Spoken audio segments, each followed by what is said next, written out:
विष्णु पुराण कहती है, गर्ग संहिता कहती है, स्कंद पुराण है, श्रीमद् भागवत कहती है, कथा कहती है कर्म प्रधान है, आपका कर्म पहले करना है। श्रीमद् भगवत कहती है, श्रीमद् भगवत गीता कहती है, श्रीमद् भागवत कहती है, रामचरितमानस कहती है, विष्णु पुराण कहती है, गर्ग संहिता कहती है, स्कंद पुराण कहती है, नर्मदा पुराण कहती है, लिंग पुराण कहती है। ऐसी कोई पुराण नहीं जो कर्म की प्रधानता नहीं बताती। प्रत्येक पुराण कर्म प्रधान है और प्रत्येक पुराण कहती है कि आप अपने कर्मों में जागरूक रहिए, आप अपने कर्म में प्रबलता बनाकर रखिए।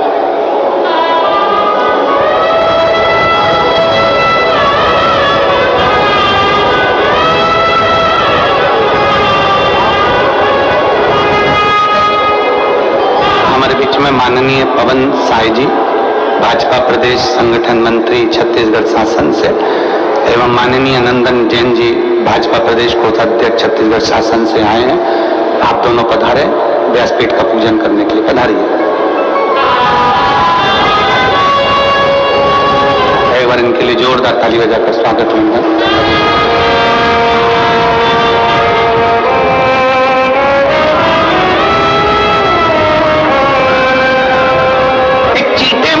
खा सकते हैं,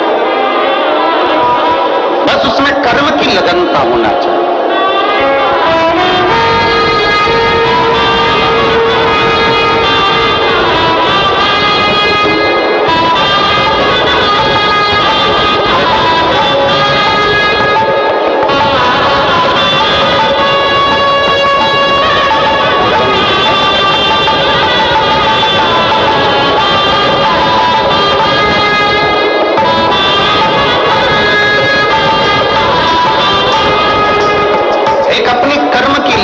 प्रबल होना चाहिए।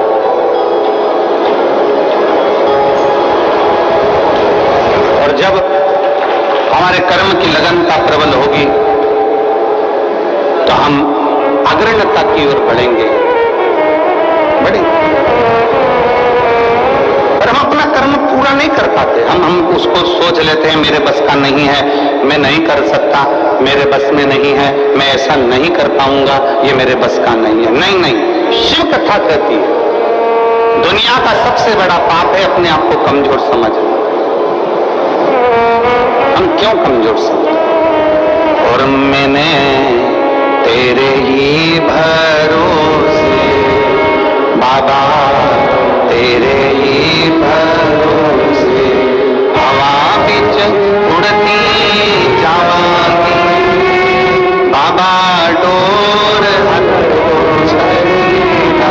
में कटी जावांगी भोले मेरे शंभु में।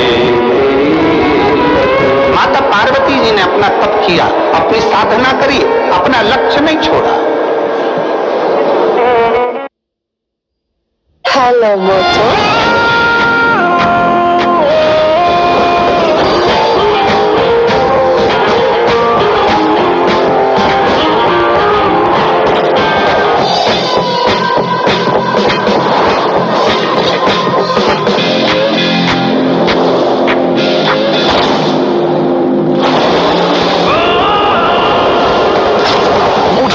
X60 Fusion.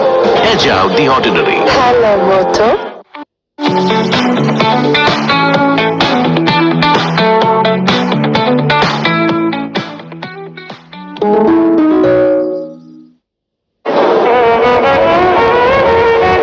आप अपना लक्ष्य क्यों छोड़ते? लगे रहो, थोड़ा समय लगेगा, सुनेगा। एक पत्र है,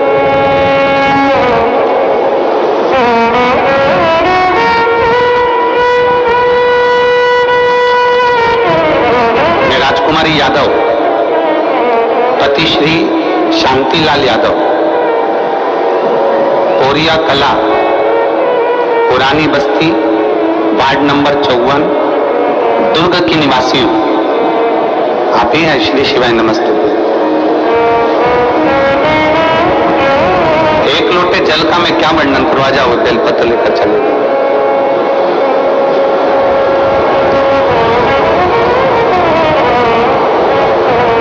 पशुपतिनाथ के व्रत का मैं क्या वर्णन करूं गुरुजी। मेरी भतीजी जिसकी शादी को 17 साल हो गए थे, 17 साल से उसके घर में संतान का सुख नहीं था।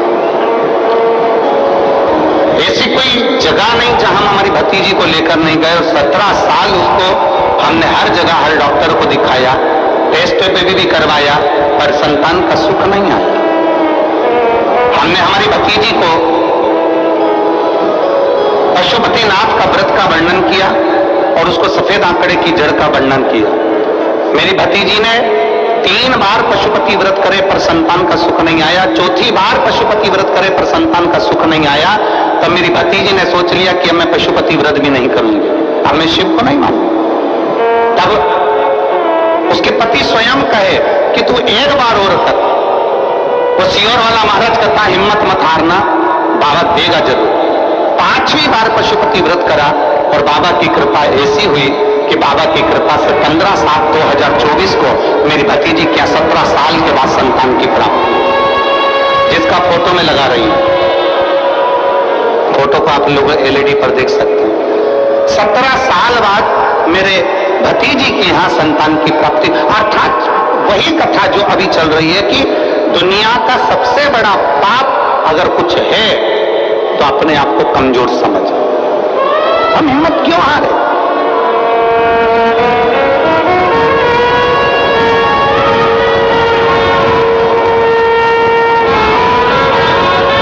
क्यों हिम्मत हारे?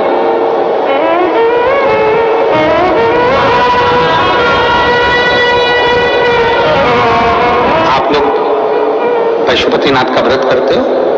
कौन कौन ने करा? जरा हाथ उठाओ तो आ जाइए, आ जाइए, आ जाओ, आ जाओ, जल्दी आओ, जल्दी जल्दी आओ।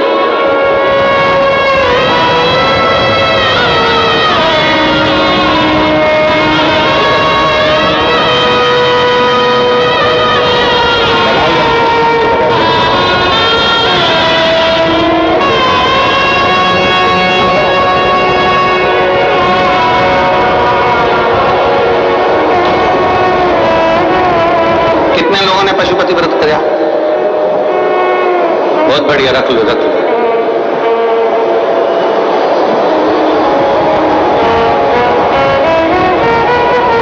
कई व्रत करने वाली माताएं, मेरी जीजी, मेरे जीजा, मेरी बेटियां, मेरे बेटे ऐसे हैं जिनका बाबा ने सुन भी लिया, और कई ऐसे भी हैं जिन्होंने 1 व्रत, 2 व्रत, 3 व्रत करे होंगे और बाबा नहीं भी सुने।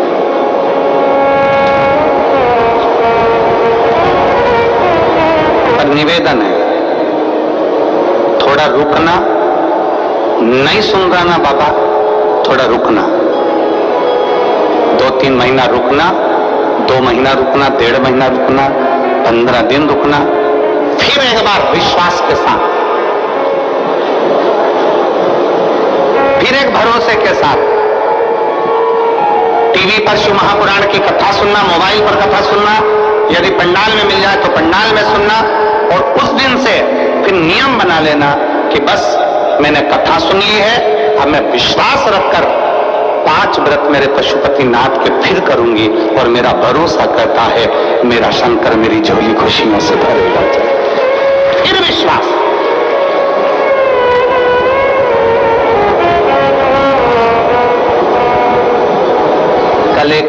कल हम जब मिल रहे थे, दया सिंह जी कल जब सबसे मिला रहे थे, तो वहां पर एक पत्र एक बेटी ने दिया, एक पत्र। उस पत्र को तो हम यहां लेकर नहीं आए, कक्ष में होगा। उस पत्र में एक बेटी ने लिखा कि हम जिस गांव में रहते हैं,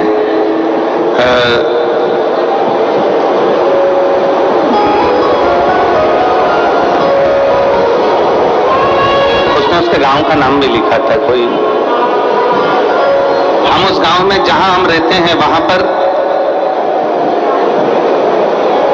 जितने भी हमारे साथ वाले हैं, जितने भी हमारे साथ में मंदिर जाया करते थे, देवालय, पूर्व की बात बता रहे हैं गुरुजी, जब जाया करते थे तो धीरे धीरे धीरे धीरे उन्होंने मंदिर जाना बंद कर दिया और दूसरी जगह जाना चालू कर दिया। अब मंदिर जाने वाले कम हो गए थे और दूसरी जगह जाने वाले, रविवार को जाने वाले ज्यादा हो गए थे। हम केवल 6 लेडीज ऐसी थीं जो हमारे गांव में हम भगवान को भजते थे, भगवान को मानते थे, पर हम शिव को भी नहीं जानते थे। हम तो केवल भगवान को मानते थे कि भगवान को मानना। हमारे गांव की बात बता रहे हैं गुरु जी। बाकी के सब यहां वहां जाने लगे और धीरे धीरे धीरे धीरे उन्होंने मंदिर जाना छोड़ दिया।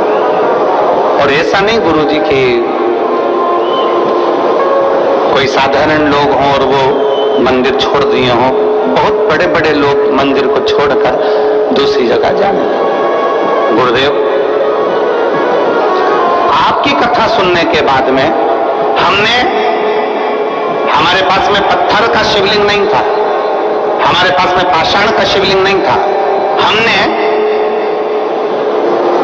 कंक्रीट, सीमेंट, गिट्टी का एक शिवलिंग बनाकर तैयार करा और उसी की हमने जलाधारी बनाकर तैयार करी और उसको हमने एक वृक्ष के नीचे रख दिया। और हम रोज शिव जी के मंदिर जाना, शंकर को जल चढ़ाना चालू कर दिया। हमारे उस मंदिर में नंदी नहीं है, उसने उसका फोटो भी लगाया। उस शंकर का कंक्रीट का शिवलिंग बनाकर, कंक्रीट की जलाधारी बनाकर उस पर हमने कलर पोत दिया और हम जाना चालू कर दिया। गुरुजी, हमने आपकी कथा को टीवी पर लगाकर उसकी आवाज तेज कर हमने बाहर लोगों को, जाते आते लोगों को सुनाना चालू करी। आज हमें प्रसन्नता इस बात की है कि वो पेड़ के नीचे का जो कंक्रीट सीमेंट का शिवलिंग है वहां पर भी लोगों की भीड़ होने लगी और लोग अब अपने धर्म की ओर मुड़ने लगे। ये आपकी प्रबलता, ये आपकी प्रबलता, ये आपका विश्वास है, ये आपका भरोसा। अब उसने पत्र जो लिखा, उस पत्र में ये सब चीज तो अपनी जगह पर है। उस पत्र में उसने जो लिखा, वो पत्र का लिखा हुआ आपके सम्मुख में, वो पत्र में उस बेटी ने लिखा कि गुरुजी, हम सीमेंट का बना हुआ, कंक्रीट का, पत्थर का, हमारे पास में पाषाण का शिवलिंग नहीं, पत्थर का शिवलिंग नहीं, हमारे पास में हमारे कंक्रीट का, हमारे सीमेंट और गिट्टी का शिवलिंग जो हमने बनाया है। अब आप हमें ये बताएं, क्या हम उस पर जल चढ़ाते हैं, हम उसकी पूजन करते हैं, तो क्या हमको शंकर जी के शिवलिंग का पुण्य मिलेगा? क्या हमें शंकर भगवान के शिवलिंग का पुण्य मिलेगा? मैं उस जीजी को एक बात कहना चाहता हूं। आपके मन में भी यह प्रश्न पड़ा होगा, क्या वो कंक्रीट का शिवलिंग का पुण्य मिलेगा?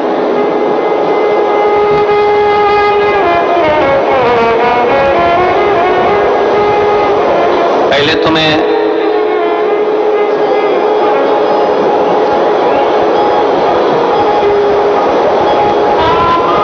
जितने ग्रामीण क्षेत्रवासी हैं और जिनके यहाँ शंकर का शिवलिंग नहीं है और वो चाहते हैं कि हमारे यहाँ शंकर का शिवलिंग विराजमान हो और हमारे गांव के लोग उस पर जल चढ़ाएं, तो मैं तो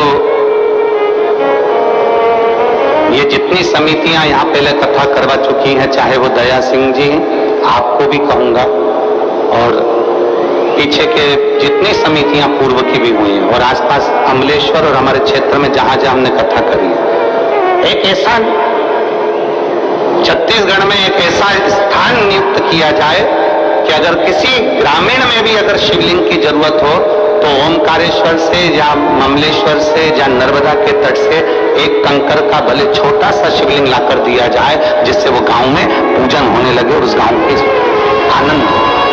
हम दया सिंह जी आपको भी कहेंगे, ये आने वाले समय में इस चीज की व्यवस्था होना चाहिए और जितने प्रयास बनेगा हमसे भी इस शरीर के द्वारा जितना प्रयास बनेगा, जितने शिवलिंग हम भेज सकते हैं उतने शिवलिंग भी हम भेज देंगे।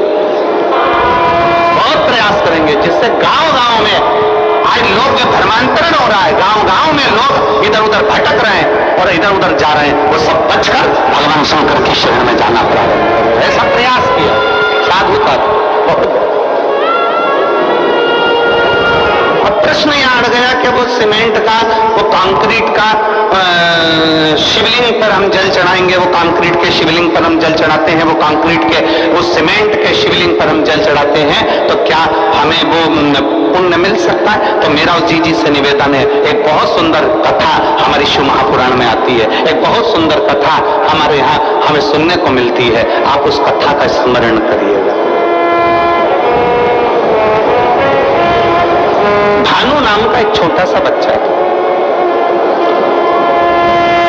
बहुत छोटा सा बच्चा, भानु नाम था। पिता थे नहीं, मां के पिता नहीं है, अकेली मां है और बेटा मां अकेली।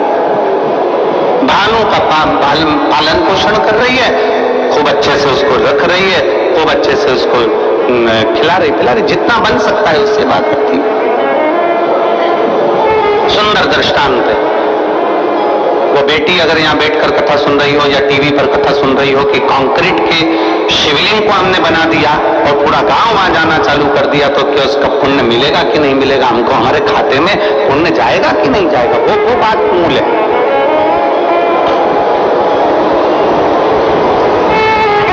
हमारे पास शिवलिंग नहीं था तो हमने वो कंक्रीट का बना दिया, तो उसका पुण्य है कि नहीं उसके लिए। भानु की मां उसका पालन पोषण कर रही है। घर में इतना वैभव नहीं है, घर में इतना धन नहीं।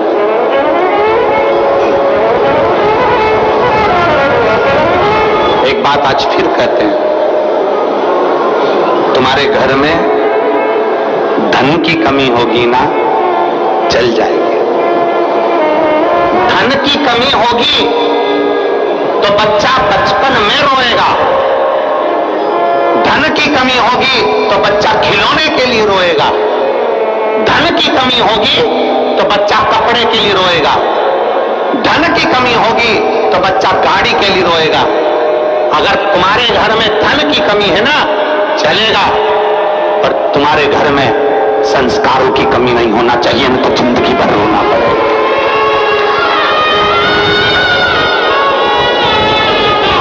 घर में अगर धन की कमी है तो चल जाएगा, 2 रोटी कम खाओगे, रूखी खाओगे, सूखी खाओगे, चल जाएगा, बचपन निकल जाएगा, जवानी निकल जाएगी, पर संस्कारों की कमी नहीं होना चाहिए। अगर हमारा संस्कार समाप्त हो गया तो हमें जिंदगी भर रोना पड़ सकता है, जिंदगी भर, जिंदगी भर चलेगा। धन की कमी चलेगी पर संस्कारों की कमी ना हो। संस्कार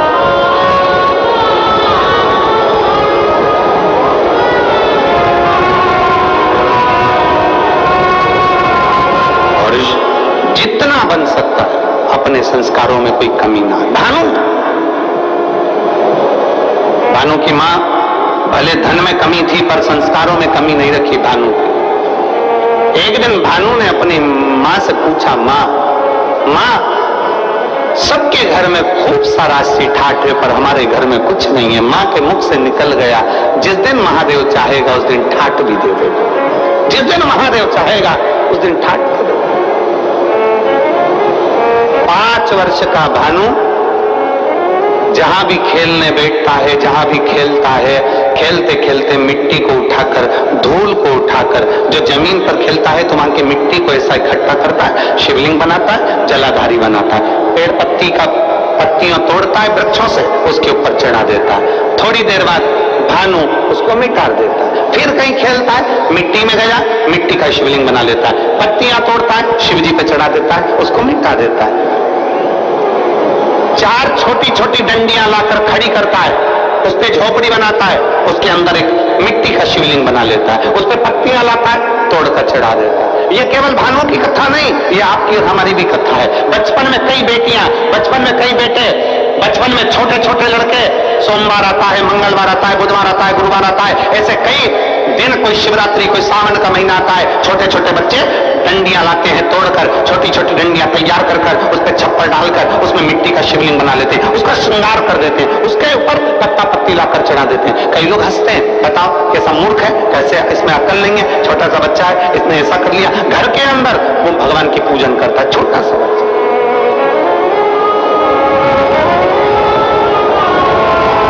और मेरा विश्वास कहता है यहाँ छत्तीसगढ़ की जितनी मेरी जीजियां बैठी हैं, जितने मेरे जीजा बैठे हैं, जितने मेरे बेटा बेटी बैठे हैं, इन्होंने भी बचपन में जरूर मिट्टी उठाई होगी, उसको ऐसा करा होगा, आटे की लोई उठाई होगी, लोई को उठा के ऐसा ऐसा करके शिवलिंग बना लिया होगा, आटे की लोई का। चावल बनाया होगा तो चावल का।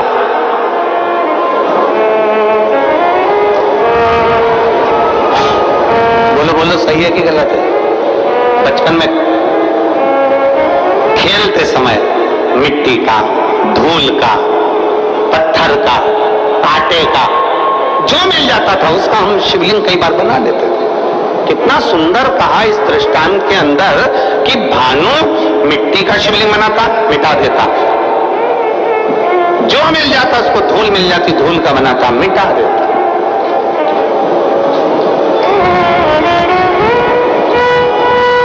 शिव महापुराण की कथा कहती है भूल वश भी, भूल से भी, भूल से।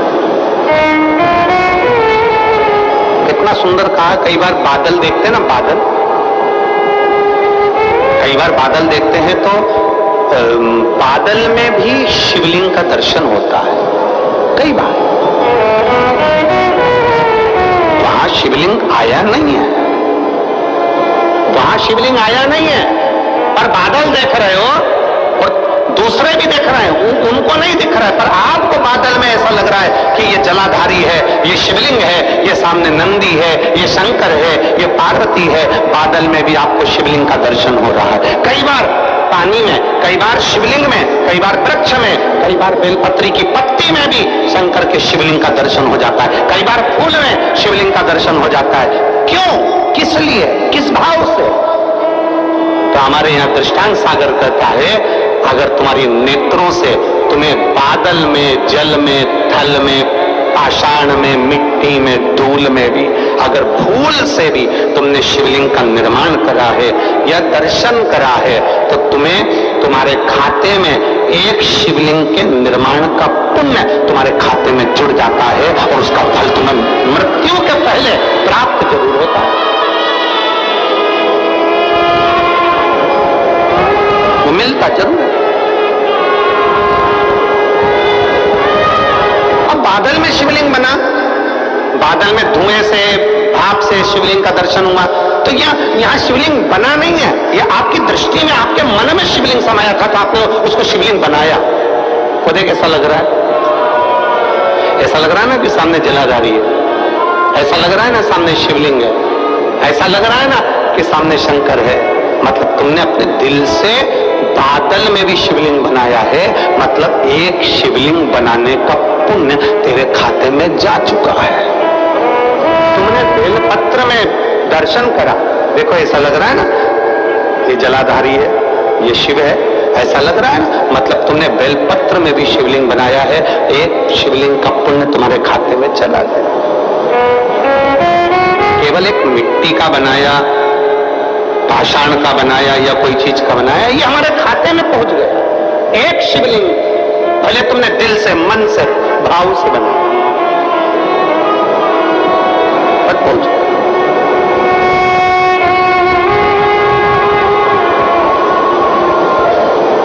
निर्माण अपने दिल से किया गया। महाराज कितना सुंदर कहा किसी ने कि आर्थिक स्थिति ठीक हो ना हो, आर्थिक स्थिति ठीक हो ना हो चलेगा, पर मानसिक स्थिति ठीक होना चाहिए तो जिंदगी सार्थक हो सकती है।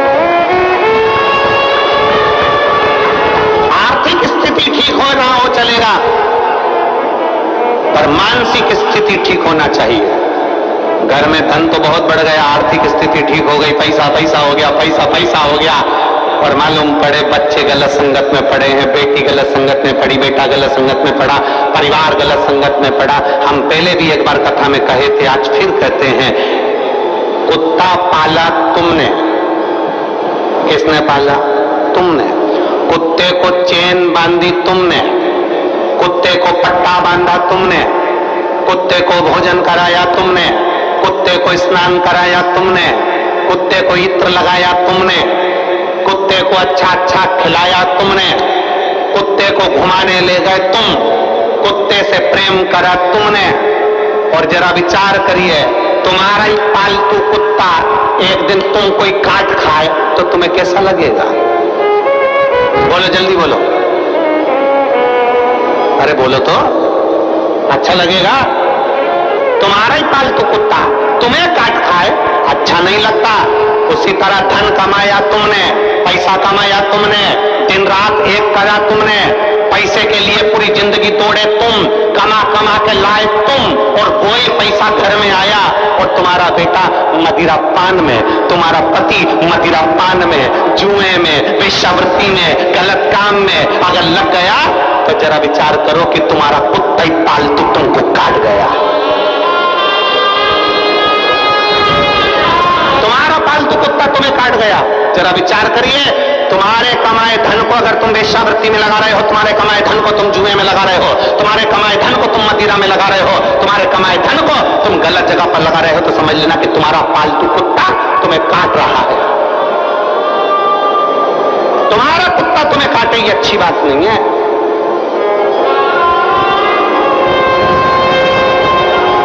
अपन ने कमाया, काय के लिए कमाया था? ईश्वर राम की जिंदगी के लिए, सुख के लिए, खुशी के लिए। आर्थिक स्थिति ठीक है कि नहीं हमें उससे मतलब नहीं, पर मानसिक स्थिति ठीक होना चाहिए। घर में धन बहुत है, खूब पैसा है, एक भाई उधर एक भाई इधर, घर में खूब पैसा है, जेठानी एक दूसरे से बात ही नहीं कर रही, देवरानी बोल ही नहीं रही, ननंद आती तो मुंह फूला रहता, नंदोई आते तो आस लेकर आते कि कहीं मिल जाएगा। आर्थिक स्थिति तो ठीक है पर मानसिक स्थिति ठीक नहीं है। सास दिन भर अपने काम में लगी है, माँ अपने मोबाइल में लगी है, बाप कमाने में लगा है, ताऊ चाचा अपने काम में लगे हैं, ताई चाची अपने काम में लगी है, बुआ फूफा अपने काम में लगे हैं, छोटा सा बच्चा दिन भर घर में इधर उधर घूमता फिर रहा है, और घर के लोग आस लगा के बैठे हैं कि बुढ़ापे में हमारी औलाद हमको पानी देगी, बुढ़ापे में हमारी औलाद हमसे प्रेम करेगी, बुढ़ापे में हमारी औलाद हमको चाहेगी। बचपन में तुम अपना मोबाइल नहीं छोड़ रहे, सास अपना काम नहीं छोड़ रही, चाचा चाची अपना काम नहीं छोड़ रहे, जब तुम बच्चे को बचपन में प्रेम नहीं दे पा रहे तो बुढ़ापे में बच्चा तुमको भी प्रेम नहीं दे सकता, ये निश्चित है।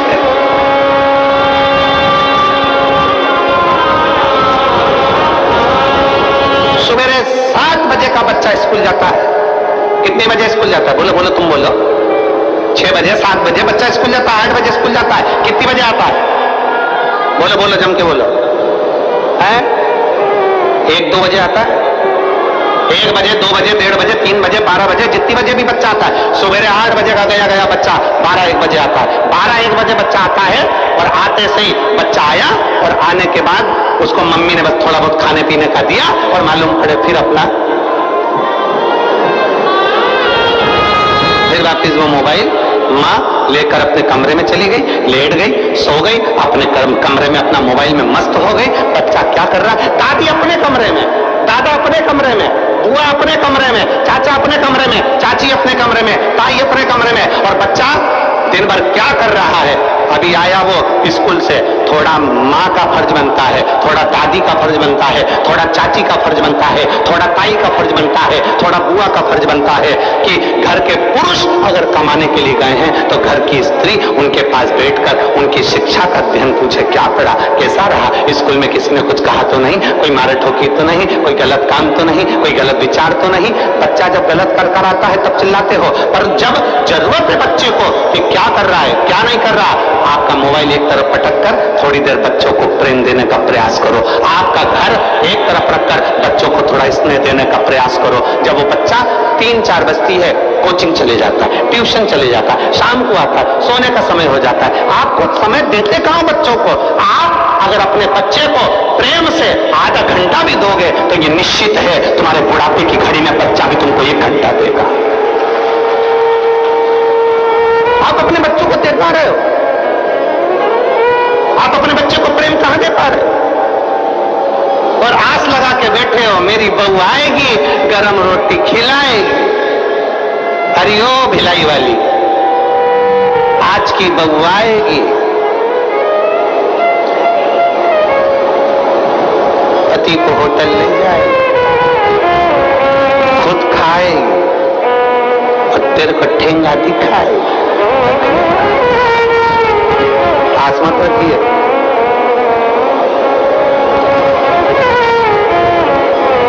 आर्थिक स्थिति ठीक ना हो चलेगा, पर मानसिक स्थिति ठीक रखिए। धन नहीं है ना तो भी संतुष्ट रहो, और धन है तो भी संतुष्ट रहो। धन है तो भी खुश, नहीं है तो भी खुश। हम जिस दिन से पहले दिन से यहाँ आए हैं भिलाई में कथा करने के लिए, दया सिंह जी जिस समय हमको एयरपोर्ट लेने के लिए गए, एयरपोर्ट से जब हमको लेके आ रहे थे, उस समय से लेकर आज तक इनके मुख पे एक ही चीज रटी हुई है, गुरुजी हर साल कथा करने आओ, हम हर साल व्यवस्था करें।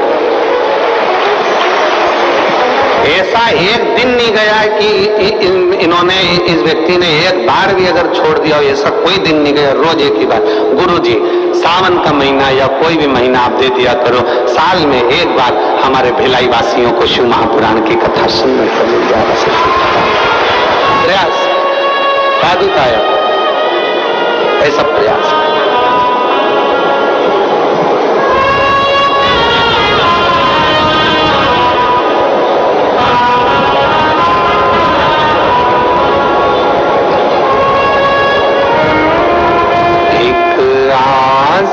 तुम्हारी